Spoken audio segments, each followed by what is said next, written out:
Esto es Entrevista con el autor. Hola, ¿cómo están? Les saluda Eduardo Viteri, editor médico de Review of Ophthalmology en español.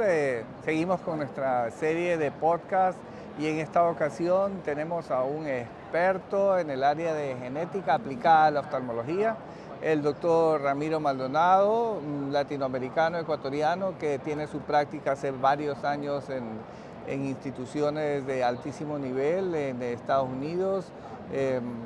Ramiro, cuéntanos cómo, ponnos un poco en conocimiento a nuestros oyentes y visitantes sobre tu hoja de vida. Muchas gracias, Eduardo, por la invitación. Siempre un gusto verte y encontrarte acá en la academia. Bueno, yo, como mencionaste, soy ecuatoriano. Estudié medicina en Ecuador y siempre tuve el deseo de venir a hacer investigación acá.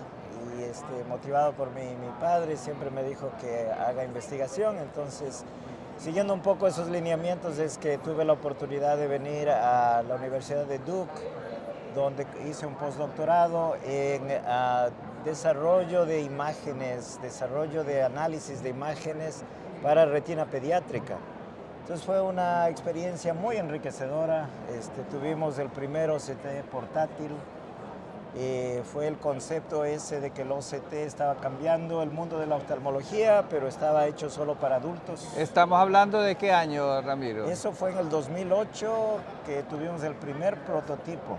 Mira tú, cómo ha corrido agua bajo el puente. Claro, claro. Entonces, para mí fue algo fascinante llegar a un lugar donde había el prototipo de algo que podía ser una realidad, ¿no? Y entonces fue un trabajo muy bonito llevarlo a los niños, a los prematuros, a los infantes y descubrir muchas cosas, ¿no? Y gracias a eso tuve la oportunidad de hacer la residencia en Duke, quedarme ahí. Luego fui a hacer un fellowship en el NIH, que es un instituto del gobierno dedicado a investigación nada más. Y ahí hice retina y también hice esta nueva especialidad que había, que es genética oftálmica. Así es. Estamos hablando eso del 2013. ¿Cuántos años?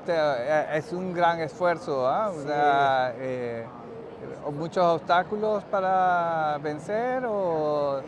Bueno, en general para la carrera siempre ha sido algo muy difícil para alguien que se gradúa del extranjero de venir y ganarse un cupo acá. Sí.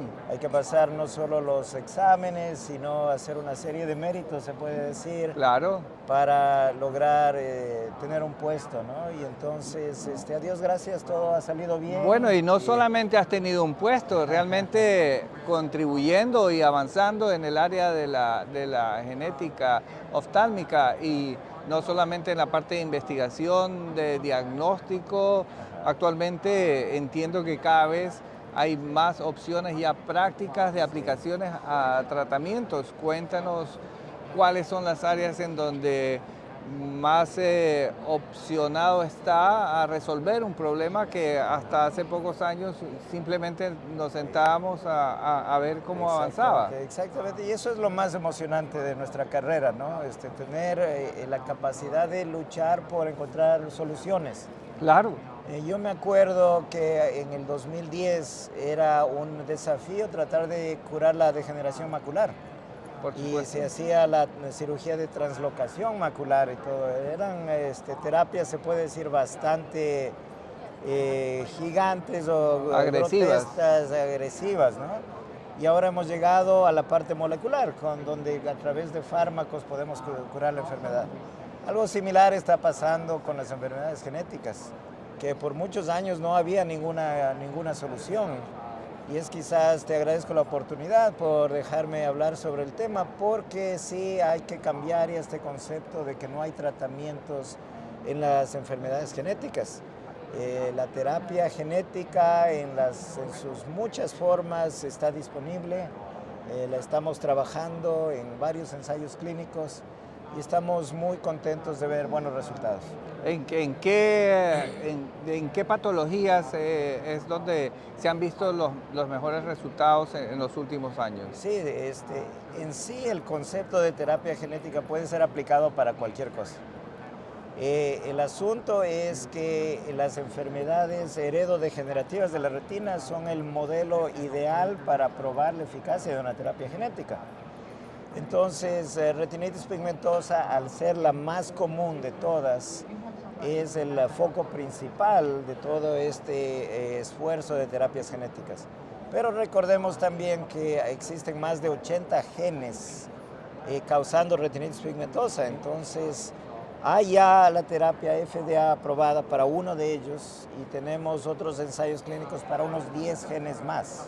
Entonces, si yo tengo un paciente a quien le diagnostico, estoy siguiendo con retinitis pigmentosa, debería empezar por hacer una investigación para identificar cuál es el gen afectado y de acuerdo a eso consultar para ver si tiene alguna opción de tratamiento. Más o menos ese sería el camino a seguir para una persona que en su práctica diaria lo encuentra. Correcto, correcto. El paso fundamental para distinguir qué tipo de retinitis pigmentosa es el test genético, ¿no? El test genético. ¿Hay test que lo puede hacer cualquier laboratorio genético o debe ser enviada la muestra a Estados Unidos, a la institución con que se va a trabajar?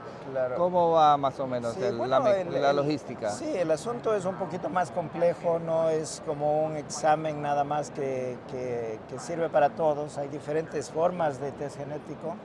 Se puede chequear un solo gen o se puede hacer un panel. Y cuando uno se ordena un panel tiene que saber qué genes están incluidos ahí, porque si no estoy chequeando un gen que es el posible causante, me va a salir el test negativo, ¿no? Entonces, tal vez hay que ir un paso atrás. Si yo tengo interés y el paciente lo entiende, el paso adecuado sería encaminarlo con el especialista que lo va a orientar mejor del que simplemente hacer una orden de un examen. Sí, exactamente, exactamente, porque el test genético a veces les digo a mis pacientes, puede ser como una caja de Pandora. No solo me puede revelar genes que pueden explicar la enfermedad, pero también decirme que existe otro problema en el organismo, ¿no? Entonces, el análisis del resultado también es un poco complejo. Y la consejería. La consejería genética, claro. Claro. Entonces, claro. bueno, por ejemplo, alguien tan ocupado como tú, que tienes tu práctica mucho en cirugía refractiva, de segmento anterior, es tener un amigo genetista, ¿no? Al cual tú le podrías referir para que haga ese test genético, te dé una buena evaluación y te dé unos resultados que tú ya puedas tenerlos como más seguros para tu paciente.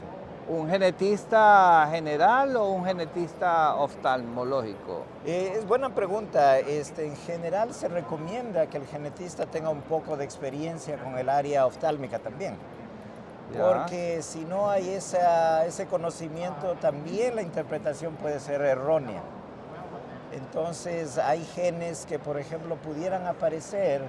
Te doy el ejemplo, un paciente que le aparece una variante en el gen de BEST, que causa la enfermedad de BEST, pero el paciente no tiene esa enfermedad. El genetista podría decirle al paciente, usted tiene esta enfermedad, va a quedar con un escotoma central, y darle una información completamente incorrecta, ¿no? Ya. Entonces se recomienda algo en conjunto, un especialista que conozca de la rama es importante. Importante, claro, que un genetista local establezca el vínculo por ejemplo, contigo en la Universidad de Duke y tú puedes hacer algún tipo de consejería virtual o tiene que ir el paciente hasta viajar.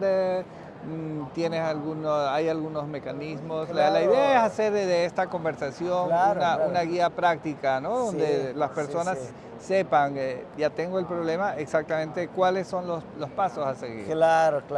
Y es una gran pregunta porque hay en algunos países donde no hay alguien especializado en esta área, sí. ¿no? Entonces, pero sin embargo yo creo que por lo menos cada país tiene uno o dos genetistas. Eso sí. Que saben un poco del área de genética oftálmica. Ya. Entonces yo creo que identificarlo sería el primer paso y hacer la referencia ahí, porque ese especialista mientras más casos vaya teniendo, su base de datos va a ser más rica y te va a dar un resultado mejor. Yo creo que ese sería el primer paso, encontrar en los países donde estén ustedes un genetista que se sienta cómodo con la parte de genética oftálmica y trabajar con él. Bien, entonces hemos identificado al paciente, se ha hecho su estudio, resulta que es candidato para una terapia.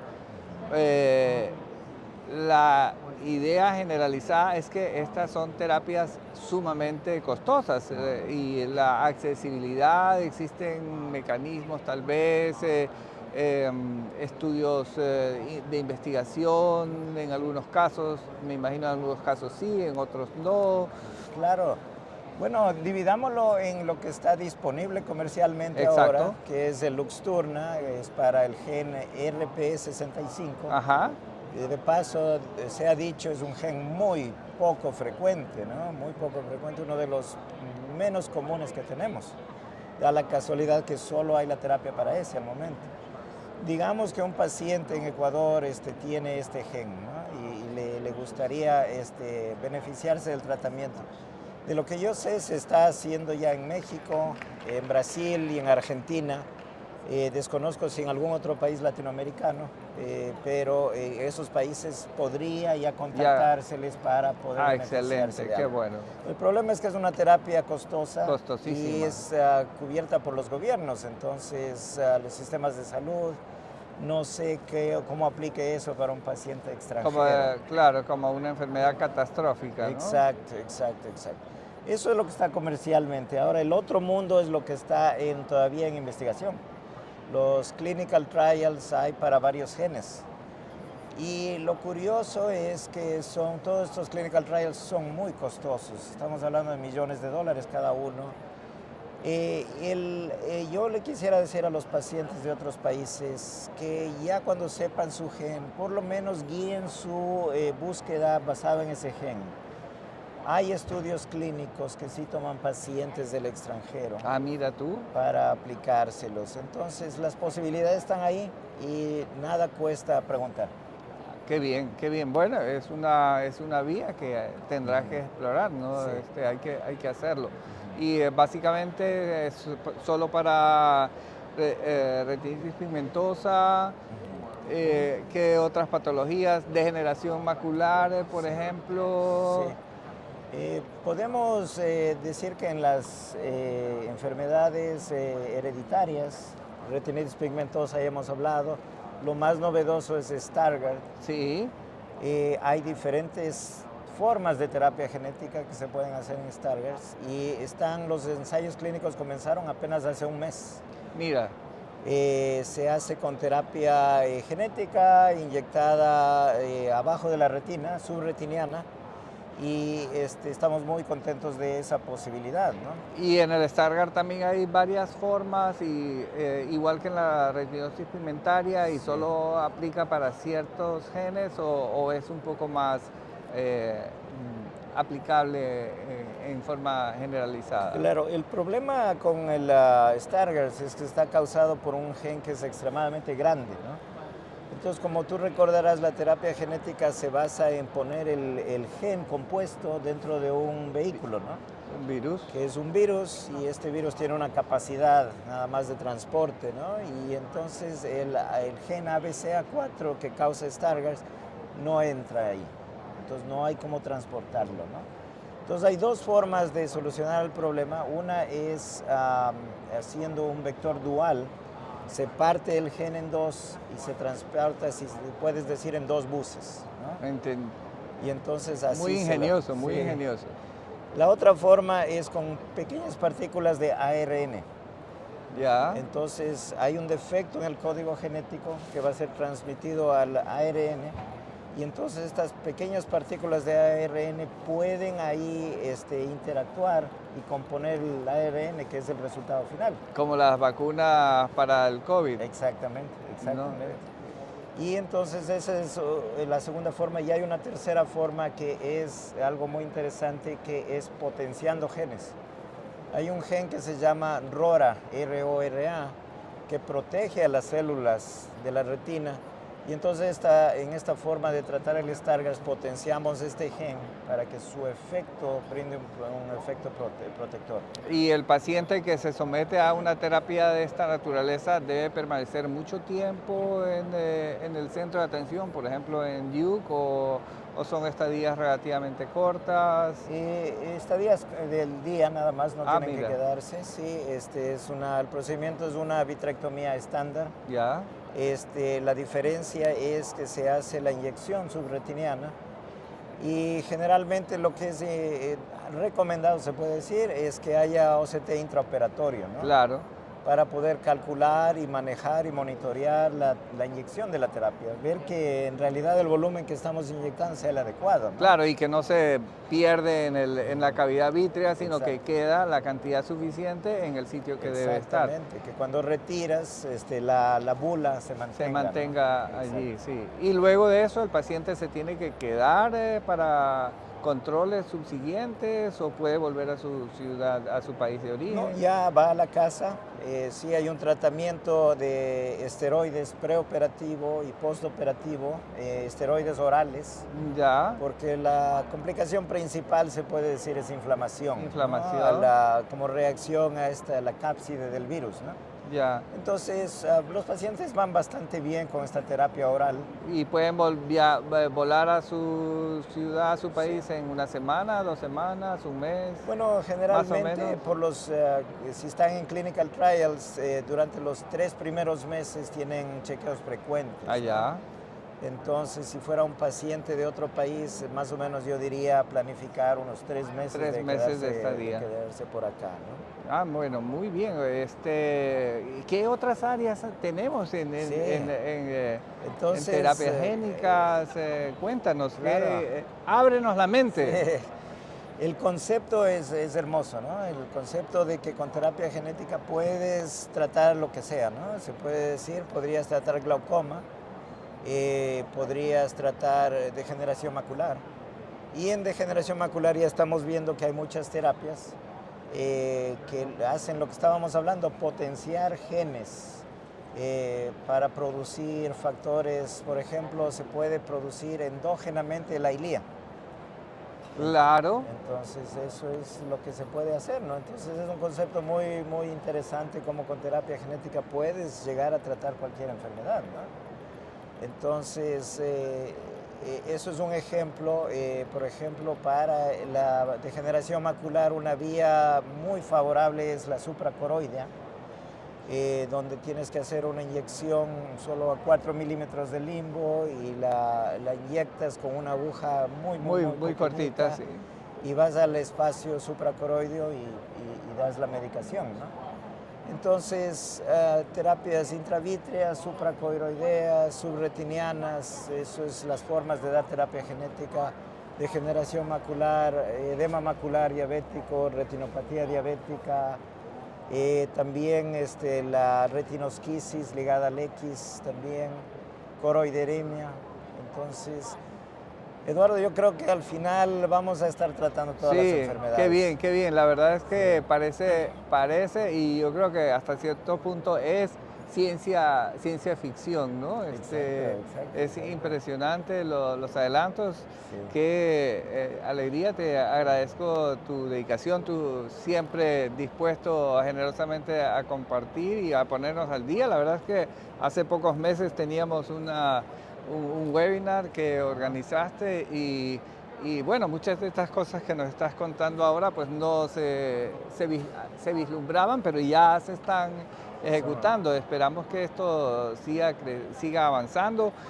¿Cómo pueden hacer las personas que tienen ese interés, los colegas sobre todo, porque esto está más dirigido a oftalmólogos para ponerse en contacto contigo, poner en contacto a un paciente que lo necesite?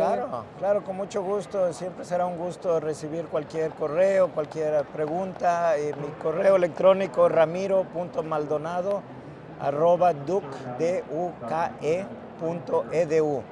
Yo creo que es la mejor forma de contactarme y sí, cualquier pregunta, cualquier referencia de pacientes que se pudieran beneficiar, estoy con mucho gusto a las órdenes. Te agradezco mucho nuevamente el tiempo. Esperamos seguir con episodios similares porque siempre es gratificante hablar entre oftalmólogos. Ramiro, muchas gracias. Sí, muchas gracias.